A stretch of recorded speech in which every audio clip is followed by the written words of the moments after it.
Lepo pozdravljeni, danes vam bom pokazal razpakiranje backside airbrusha.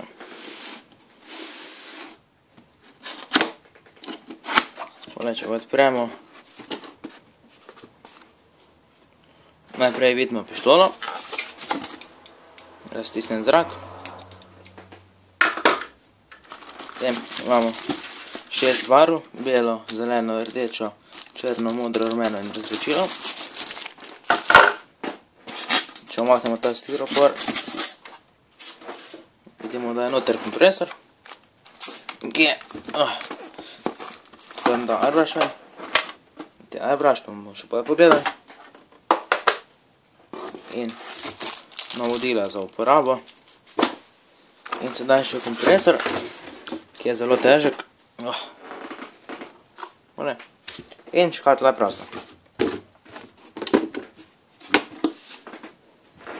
To je to, naslednji del pa o tem, ko bomo razpakirali airbrush.